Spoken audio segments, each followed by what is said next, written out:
50 জন মানুষ আমল করে যে পরিমাণ সওয়াব পাবে, ওই সময় এই রকম প্রতিকূল পরিবেশে যিনি নিজের ঈমানকে, নিজের আইডেন্টিটিকে, নিজের আমলকে, নিজের মুসলমানিত্বকে যে ব্যক্তি বুলন্দ করে রাখবে, উঁচু করে রাখবে, ধরে রাখতে পারবে, আল্লাহ তাআলা তাকে 50 জন মানুষের আমলের সমপরিমাণ সওয়াব তাকে দান করবেন। তিনি নামাজ পড়বেন 1 রাকাত, সওয়াব পাবেন 50 রাকাতের। তিনি রোজা রাখবেন একটা, সওয়াব পাবেন 50টার। তিনি হজ করবেন একটা, সওয়াব পাবেন 50টার। সাহাবীরা অবাক হয়ে গেলেন নবীজির এই কথা শুনে। তখন তো সেরকম কোনো পরিবেশ ছিল না, ঈমানের জন্য অনুকূল পরিবেশ ছিল মদিনাতে।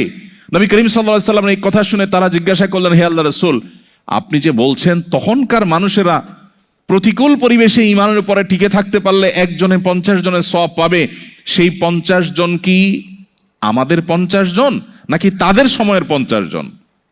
নবীজি তখন বলেছেন, আরে না, তাদের সময়ের না, তোমাদের মতো 50 জনের সওয়াব তারা পাবে।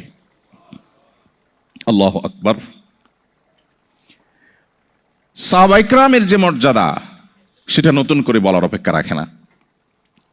কিন্তু প্রতিকূল পরিবেশে নিজের ঈমানকে, মুসলিম আইডেন্টিটিকে যদি কেউ উঁচু করে সেটাকে নিরাপদ রাখতে পারে, তার আঁচলকে বাঁচাবার জন্য সে যদি সংগ্রাম করে টিকে থাকতে পারে, জ্বলন্ত কয়লা হাতে রাখার মতো এই কঠিন কাজটি যদি সে করতে পারে, নবীজি সাল্লাল্লাহু আলাইহি সাল্লামের হাদিসের এই ভবিষ্যৎবাণীর আলোকে এই সুসংবাদ সে পাবে।